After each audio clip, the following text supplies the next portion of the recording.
to go. Hey everybody, I want to say thank you to everybody that used the hashtag AskRJS on Twitter or joined the Discord over at runjumpstomp.com/Discord and left a comment in the appropriate channel.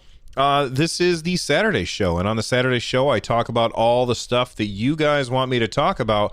So without further ado, I'm going to start off with a tweet from Rabid Geek at Nintendo Fit. That's NIN10DoFit. I like that handle. And they said, question for Saturday. With the cancellation of E3, how would you foresee the publishers to present their games? Nintendo Direct style presentations or something else? All right, so thank you very much for the question. I would say that if I were in charge, in a magical universe where somehow they decide that Bill gets to be in charge of something like that, I would say, and I kind of talked about this a little bit on yesterday's show, but I would say all publishers who were planning on doing some kind of presentation at E3, tell me what you're doing. Tell me, the head of ESA, what your plan is. We'll coordinate so that nobody steps on anybody else's toes. We'll do E3 so that it would be exactly the same as it would have been, except nobody's doing a live show. Nobody has a bunch of people coming together. We're just doing online presentations, kind of like Nintendo Direct, but they're all timed out perfectly. So one goes into the next, goes into the next, goes into the next. I think at the end of the day, that would be the best thing for the industry as a whole. Now, I anticipate, companies like Sony who weren't going to E3 anyway. I anticipate that they were going to do something anyway. What will happen now? I mean, the reason that they don't go to E3 is because of the expense. So who's to say that there's anything that could stop them from saying, hey, ESA, let us take a look at your schedule and we'll jump in on that schedule too. It's not that Sony necessarily had a problem with E3. They just realized that spending all that money to go to E3 was money and resources that could be better placed elsewhere. And I think that there's a lot of companies out there that are going to realize this as well. And I think that we're looking at the end of E3 as we know it. I've talked about this before. In fact, I asked a question last week. I think that we are looking at the end of E3 as we know it, but that doesn't mean that the ESA can't continue to lead this really cool thing in June where all of the gaming companies share what they're working on in order to get us hyped about stuff, and they all stop fighting for 5 seconds and work together to make sure that they have a consistent message throughout a few days' time. I think that honestly would be the best way to do things. Thank you very much for the question. Now, speaking of questions, I asked a question. I said, do you think we will have E3 2021 next year, or do you think E3 is now dead? Reply with your reasons. And 57.6% said, yes, we will see it next year, although I typed next year because I guess it cut off the R and I didn't notice. And then 42.4% said, no, E3 is gone. Now, I can't read every single comment that came in, but I can look at, I can talk about a few of them.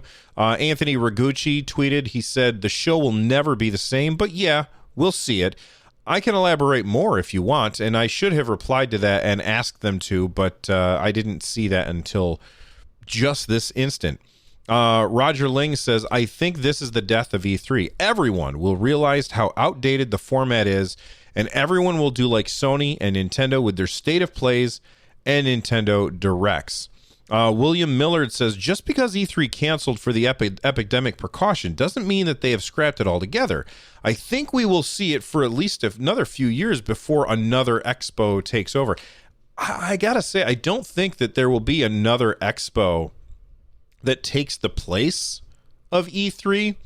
We do have the Game Awards at the end of the year, and those are like a miniature E3 where we get a lot of announcements, but most of those aren't. Like, the difference between E3 and the Game Awards is you don't go to the Game Awards and play a bunch of these games, whereas with E3, you tend to be able to do that. So I would say that for in the future, I don't think that we're going to be seeing E3 the way that it has been, where you go there, companies spend a ridiculous amount of money on getting a booth, and then they let people play it. I think what we'll see more of is digital presentations, hopefully coordinated by the ESA, and maybe some demos that people can download, posted to, PlayStation, Xbox, Nintendo, Steam, etc. For instance, last year at the Game Awards, they had a partnership with Steam where they had a bunch of games that were announced that you could play for, I think it was like 4 or 5 hours or something like. I can't remember the details because I didn't actually try it. But I anticipate seeing something like that in the future. And while I am disappointed at the idea that E3 may be dead as far as we know it, for me, it shouldn't be a huge change because, I'm a teacher. It happens in June, and June is when I'm prepping my students for big tests at the end of the year. So it doesn't make a lot of sense for me to say, hey, everybody, I'm going to call in this week and go to California for E3. So I've never been able to go, and I don't anticipate ever being able to go unless it's still going in 15 to 20 years when I retire. So not a huge change for me. But if you disagree for any particular reason, let me know at Run Jump Stomp on Twitter. All right, let's move on. I got a Discord message from Crazy Legs. Join our Discord over at runjumpstomp.com/Discord. There's over 1,100 people there, and they're awesome people who want to have conversations with other awesome people like you. Anyway, Crazy Legs sent this message in to Discord. He said, Disney is releasing Frozen 2 on Disney Plus tomorrow, as opposed to June 26 due to COVID-19. Do you think Nintendo should make Animal Crossing available now as well, or would retailers be upset because physical copies may not be available to put on shelves yet? A couple of typos there. At least I assume so. Well, okay, here's how I look at it. If we didn't have anything else to play, then yes, go ahead and release that game early. That'd be great. If Nintendo did release the game early, I'd be like, all right, awesome. That's cool. That's very nice of them. Do I think it's necessary? No, I don't think it's necessary. There's thousands of games on the Nintendo Switch. I think I have over 400 games on my Nintendo Switch as it is. Plus, I've got Xbox games on Xbox Game Pass. I've got Ori and the Will of the Wisps, which, oh my God, is awesome. I should talk about that on the show at some point. It's so good. I've got my PlayStation. I've got Stadia. I've got my PC. I've been playing, oh gosh, I can't remember the game from Larian Studios. That's the company that's making Baldur's Gate 3. Divinity Original Sin 2. I've been playing that. I ended up picking that up on Steam instead of my Nintendo Switch because it was on sale on Steam. I've got tons of stuff to play. And guess what? So does everybody else. Everybody has tons of stuff to play. Now, I'm very, very excited for Animal Crossing. Don't get me wrong. And I can't wait to play it when it comes out on the 20th, which is only 6 days away. Oh, man, I'm so excited. But for Nintendo to upend things and change their plans midstream, it just doesn't make a lot of sense. For Disney to do this, there's no shortage of things to watch on Disney Plus already. Is it cool that they did it? Sure. But to me, it just kind of feels like a publicity stunt. Hey, look at how nice we are. And that's fine. And that's totally fine. You do make a good point, Crazy Legs, about the idea that retailers would be like, come on. Now we can't put it on there. Although, at the end of the day, I bet you that they already have copies of Animal Crossing in stores in the back room waiting to go on shelves. I guess the thing that you just made me think of that I hadn't really thought of before is how will this pandemic affect the physical games industry? Places like GameStop, which are already limping along, bleeding out. Target and Walmart. How are these parts of the gaming industry going to be affected? Because if people are told, hey, you should stay the hell inside your house, and if you're not feeling very well, then you should stay in your house and make sure you wash your hands and don't come into contact with people if you can avoid it. So buy your games digitally? Maybe. I know that there's a lot of physical collectors out there that would hear me say that and they'd be like, Bill, what the hell is your problem? Why are you saying that? I'm just saying, maybe this, depending on how long this COVID-19 stuff goes on for, maybe this will push people in the way of digital. I don't know. It's a very interesting question. Electronic fun with computers and games, the magazine of the computer age. Easy to read, witty, and informative, it's the ultimate magazine for gamers and computer users of all ages. Tom Ferguson tweeted at me. They said, hey, Run Jump Stomp, I just want to know two things. Do you have a guilty pleasure type of game? And what are your thoughts of E3 being possibly canceled? All right, well, he sent this on March 11th, so E3 is obviously canceled, so we know that it's canceled now. What are my thoughts on it? I kind of tackled that at the beginning, so I'm going to tackle the second half, or the first half of the question here. Do I have a guilty pleasure type of game? I never feel guilty for enjoying what I enjoy, and nobody really should. However, I understand what you mean by that. Is there a game that I keep going back to, maybe? And I would say Apex Legends. I know it's not on Nintendo Switch yet. I wish it were, because I know that there's a lot of people out there who only have a Switch, and they're missing out on a really, really fun game. But I've been playing a ton of Apex Legends on my PS4 lately, and I just love that game. So I've been playing lots and lots of that, and, I will say I don't feel guilty for enjoying that, but I feel guilty for playing that when I have other things that I need to be playing. So, for instance, I have a few games. Let me grab my Switch real quick, and I can talk about this.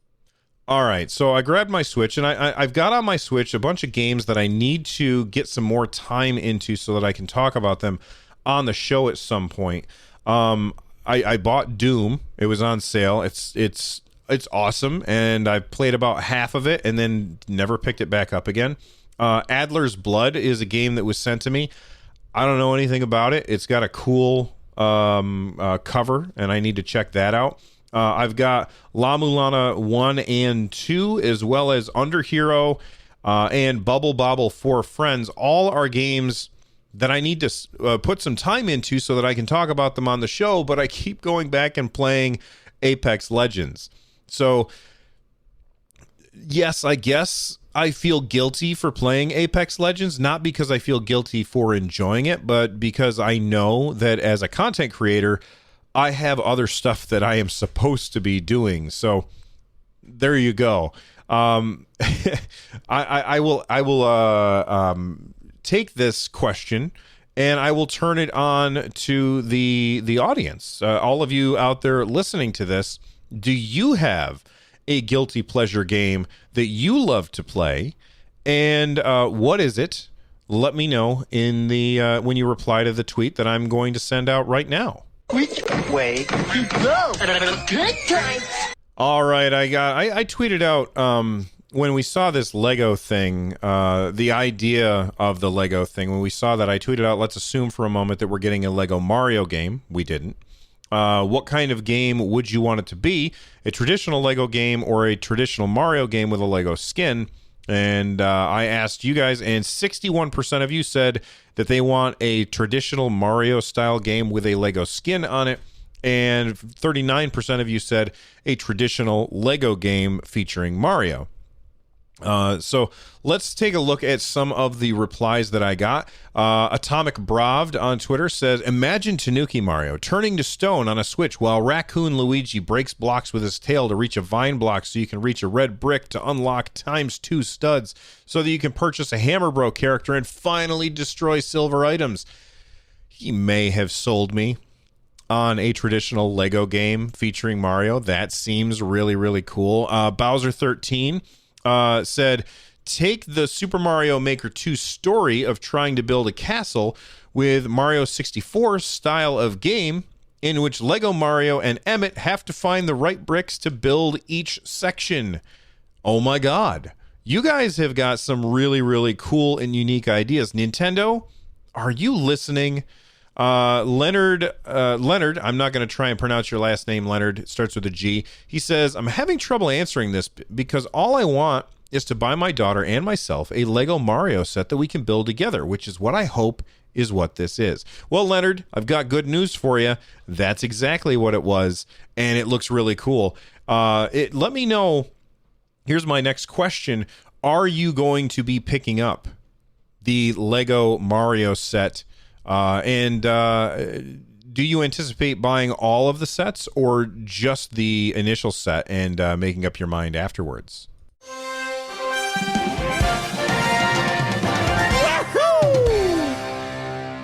All right. The next question that I asked, and I wanted to see what you all thought, I said, predict the price for the PS5 and the Xbox Series X. We're supposed to be getting these at the end of this year, and I wanted to know what you thought was the price that we would see. Not the price that you want to see, but what price do you predict that we will actually get? And I said, reply with your reasons. Again, this is over on my Twitter at RunJumpStomp. I gave us four choices: $3.99, $4.99, $5.99, and $6.99. And 53% of people said $4.99 is the price that they anticipate that we will get. 34% of people said $5.99. Only 6% of people said $6.99, and 6% of people said $3.99. For me, I think that we're going to be getting that $4.99 price point. I also think that we'll get the Xbox Series S at a cheaper price point. Now, some people are predicting $300 at $299.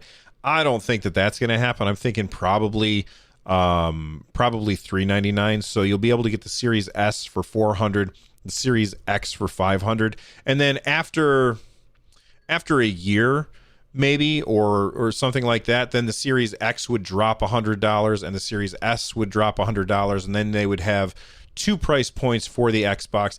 And I have no idea what Sony's going to do. Very, very interested in seeing that. Let's see. Stadia Weekly said, I voted $6.99. They will lose a lot of money per console sold at lower prices. Plus, if you go by the original price of the PS3, which is nowhere near as powerful as the PS5 will be, the PS5 can't be lower than the PS3 launch price. I get what you're saying. I disagree with that. The PS4 was lower than the PS3 launch price because the PS3 launch price was widely panned.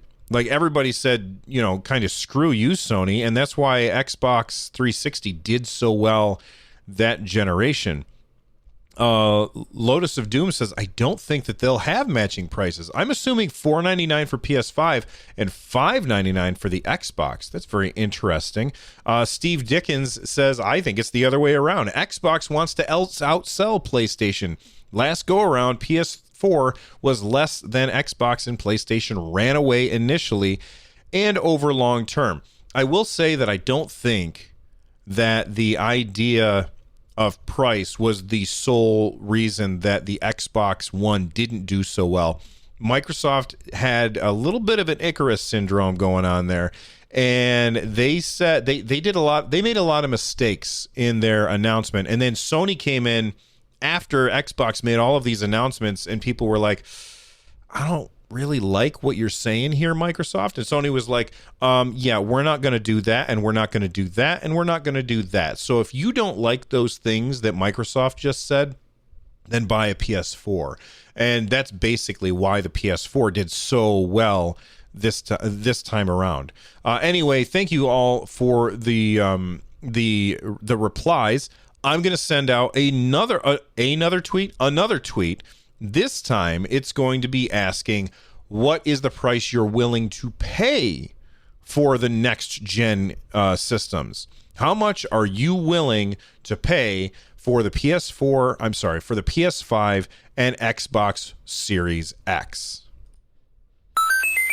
All right, the last thing for today, I asked, what is the game that got you hooked on gaming? Somebody asked me this question, and I replied to it. And then I wanted to know what was the game that got you hooked on gaming? And I got a bunch of answers. I can't read all of them on the show, so I'll just grab a couple of them. Jordan Williams said, Pokemon, when I was 10-ish. It got me into games until I was in college. Then the Switch and Splatoon 2 got me hooked back into it. Matt Squatch says, Mario 3. Every weekend I went to my dad's. We'd rent it and would play all weekend until he got me a Super Nintendo with Mario All-Stars, and we didn't have to rent Super Mario Brothers 3 anymore. That makes me think, you know what? I'm going to send out a tweet right now, and that tweet is going to read, which do you think is the better Mario game, Super Mario Brothers 3 or Super Mario World? For me, actually, you know what? I'm not going to answer this today. I will answer this question next Saturday when I have all of your feedback as well. 99, well, okay. You know what? I'm not even going to say. I'm not going to say what I'm thinking right now. I'm just going to let you guys answer first. But I'm very curious what you think about the difference between those two games.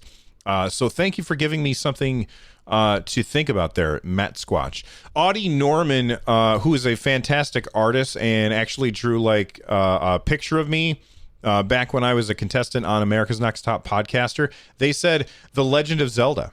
I was all about that game, getting the few that existed at the time guides to figure out where everything was and looking at the instruction booklet back when games came with those over and over, especially for the artwork. Speaking of artwork, if you want to check out Audie's artwork, his Twitter handle is @OddlyNormal1, and he's very, very talented. So make sure that you check that out. Let's see. We got a lot of replies to this one. Reggie Fizameme, not Reggie Fizame. He has not replied to me yet. Reggie Fizameme says the original Mario. I remember going to Kmart with my dad to buy a Nintendo Entertainment System, and I had no idea what we were getting. I'd never even heard of video games before then. We'll do one more reply, and that would be Eric Smith. Eric Smith said Tecmo Bowl and wrestling on Nintendo Entertainment System. Now, when you say wrestling, it makes me think of pro wrestling, and I'm not sure if that's the game that you're talking about, Eric, but pro wrestling on the Nintendo Entertainment System, I loved that game. And that was the one where you could be like a lizard guy or that dude that had like a star on his face. My friends and I would go. We would all like. I lived in like a neighborhood. We called it the Flats because it was very, very flat where we were, and there were hills on both sides of the neighborhood. But we lived in the flat area. And me and my friend Matt and my friend Nate and my friend Tim, we would all hang out and go over to Tim's house, and we would play basketball in the backyard. And then we would go upstairs in Tim's house and we would play. We would bring all of our collective Nintendo Entertainment System games with us, and we would go upstairs in Tim's house and we would play tons and tons of games, including wrestling or pro wrestling on the Nintendo Entertainment System. I loved that game. All right, I said that was going to be the last one. We're going to pick one more game, and that is going to be this one by at Devin P7786. They said EverQuest, and I have to say that EverQuest is one of my favorite games of all time. I was totally hooked on that for a long time, and I just want to take a minute and say, please check out my podcast 143 Pixels. Every episode of that, it's me talking to somebody about a specific game, and there's an episode of that where I talk to David Brevik, the creator of the Diablo franchise, and he and I talk about how EverQuest completely changed his life. It's a really, really fun conversation, and I hope that you will check it out. He doesn't have the best audio quality, but that's okay because it's good enough, and it was a really, really fun conversation. So anyway, I'm going to say one more. I keep saying that there's just one more, but I had so many really good replies. I'll say one more, and this one is Derek Birch. He says, The Legend of Zelda: A Link to the Past absolutely consumed my 5-year-old mind. It came with a large fold-out map that I'd take to school to pore over every detail during recess and plot my adventures for that afternoon. I just couldn't get enough. Anyway, thank you to everybody who replied to any of my questions, any of my tweets this week. Make sure that you follow me on Twitter. I'm at RunJumpStomp. If you did not know, you can join the Discord at runjumpstomp.com/Discord. There's a bunch of people in there waiting to talk to you. All right. This show is part of the Giant Size Team Up Network. If you want to find out more about the other shows on the network, head on over to gstu.net. And if you are looking for ways to support the show, then head on over to runjumpstomp.com/thank you. And thank you. Thank you, everybody, for listening to this show. You're all awesome. And the music that you're hearing right now is Star Fox remix by Noteblock. You guys are fantastic. I'll see you next time. Bye-bye.